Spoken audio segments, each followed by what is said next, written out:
Allahu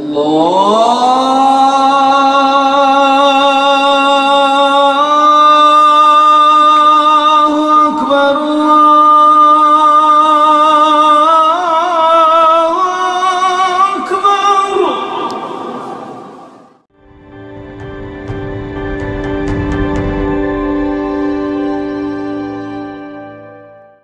Assalamualaikum warahmatullahi wabarakatuh.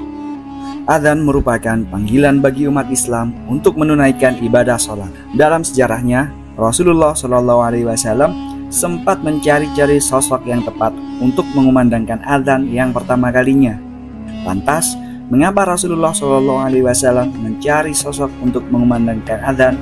Mengapa bukan Rasulullah saja yang melakukannya? Apakah Rasulullah SAW pernah mengumandangkan adzan? Dan apa yang terjadi jika Rasulullah SAW mengumandangkan adzan? Rasulullah SAW sempat kebingungan untuk mencari sosok yang akan mengumandangkan adzan. Rincian sejarah adzan hingga sosok yang menjadi muadzin pertama dijelaskan dalam sebuah hadis yang diriwayatkan oleh Imam Muslim. Suatu waktu ketika kaum muslimin tiba di Madinah, mereka berkumpul sembari menunggu waktu salat. Namun SAW menyetujui usulan Umar dan berkata, "Wahai Bilal, berdirilah serta panggillah manusia untuk mendirikan sholat." Hadis riwayat Muslim. Bilal pun mengumandangkan adzan dan menjadi muadzin pertama kalinya dalam sejarah Islam. Dalam beberapa riwayat dijelaskan jika adzan pertama kali dilafalkan pada tahun pertama Hijriah. Sejak saat itu, adzan berfungsi sebagai penanda masuknya waktu sholat bagi kaum muslimin. Biasanya setelah mengumandangkan adzan, Bilal berdiri di depan pintu rumah Rasulullah seraya berseru, "Hayya 'alas shalah, hayya 'alas shalah." Lalu ketika Rasulullah SAW keluar dari rumah dan Bilal melihatnya, Bilal segera melantunkan iklan di depan pasukan muslim bersama Bilal. Saat masuk ke Ka'bah, Rasulullah hanya ditemani oleh 3 orang sahabat, yaitu Utsman bin Thalhah, Usama bin Zaid, dan Bilal bin Rabah. Sholat zuhur pun tiba. Ribuan orang berkumpul di sekitar Rasulullah SAW, termasuk orang-orang kafir Quraisy yang baru masuk Islam pada saat itu. Pada saat-saat yang sangat bersejarah itu, Rasulullah SAW memanggil Bilal agar naik ke atap Ka'bah untuk mengumandangkan adzan. Bilal pun melaksanakan perintah tersebut dengan senang hati, lalu mengumandangkan adzan dengan suaranya yang bersih dan jelas. Adzan itu pun adalah adzan yang pertama kali dikumandangkan di kota Makkah. Bilal memang dikenal. Mengapa bukan Rasulullah SAW saja yang mengumandangkan adzan? Rasulullah SAW ternyata tak pernah menjadi imam salat. Imam An-Nawawi di dalam kitab Al-Majmu' menjelaskan jika Rasulullah SAW lebih utama menjadi imam salat dibandingkan melantunkan adzan.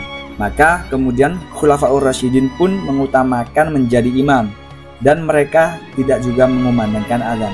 Imam Al-Baihaqi dari Umar bin Khattab yang menyatakan, "Seandainya saya berkesempatan untuk mengumandangkan adzan saat menjadi khalifah, maka saya akan mengumandangkan adzan."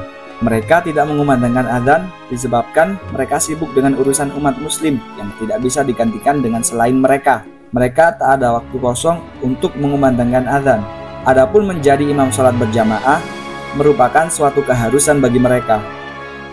Sebenarnya Rasulullah SAW pernah mengumandangkan adzan di telinga cucunya Hasan dan Husain saat dilahirkan. Hal ini sebagaimana diceritakan oleh Ubaidillah bin Abdul Rafiq dari bapaknya. Ia pun berkata, "Saya melihat Rasulullah SAW mengadzani telinganya Hasan bin Ali ketika dilahirkan oleh Fatimah, sama seperti adzan untuk sholat." Hadis riwayat At-Tirmidzi. Mungkin saja di antara kita ada yang penasaran, bagaimana jika seandainya Rasulullah SAW melantunkan adzan? Apa yang akan terjadi? Sudah dijelaskan jika Rasulullah SAW sama sekali tak pernah melantunkan adzan untuk panggilan sholat. Ulama fikih pun telah merumuskan hikmah di balik Rasulullah SAW tidak pernah mengumandangkan adzan.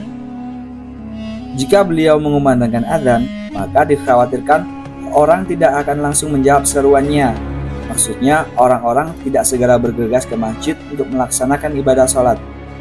Kekhawatiran itu dijelaskan di dalam Al-Quran. Allah Subhanahu wa Ta'ala berfirman, "Maka hendaklah orang-orang yang menyalahi perintah Rasul takut akan ditimpa cobaan atau ditimpa azab yang pedih. Quran Surat An-Nur ayat 63. Di dalam kitab Mahahibul Jalil mengatakan, Rasulullah SAW tak melantunkan azan masuknya waktu sholat, karena jika beliau melafalkan hayya 'alas shalah dan umat Islam tidak segera melaksanakannya, maka mereka pun akan disiksa. Alasan kedua, karena beliau adalah Rasul, maka tidak boleh bersaksi atas dirinya sendiri, yakni mengucapkan asyhadu anna Muhammadar Rasulullah sebagai salah satu lafal dalam azan. Dan alasan ketiga, jika Rasulullah SAW mengumandangkan azan dan sampai pada lafal asyhadu anna Muhammadar Rasulullah, maka seakan ada pemahaman jika ada nabi selain dirinya. Yang tahu pertama kalinya lafaz azan adalah di dalam mimpi sahabat Rasulullah SAW, yakni Abdullah bin Zaid. Lafaz-lafaz azan itu kepada Rasulullah SAW. Sahabat Umar bin Khattab pun mengakui hal yang sama. Beliau juga telah bermimpi dengan mimpi yang serupa dengan Abdullah bin Zaid. Setelah itu Rasulullah pun berseru sembari memuji Allah Subhanahu wa Ta'ala sebagai bentuk kegembiraan beliau atas berita tersebut. Alasan mengapa Rasulullah SAW tidak mengumandangkan azan karena kesibukan dan sempitnya waktu beliau untuk mengurus umat.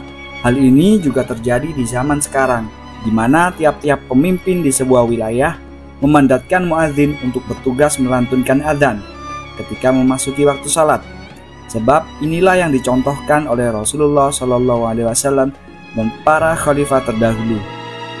Jika Rasulullah SAW turut melantunkan azan sebagai panggilan ibadah salat, dikhawatirkan umatnya mengabaikan seruan salat yang dilantunkan atau diserukan langsung oleh Rasulullah SAW. Sebagaimana kondisi umat sekarang, ketika azan berkumandang, sebagian orang malah lebih memilih tidur dibandingkan bergegas untuk melaksanakan salat. Wallahu a'lam bishawab. Wassalamualaikum warahmatullahi wabarakatuh.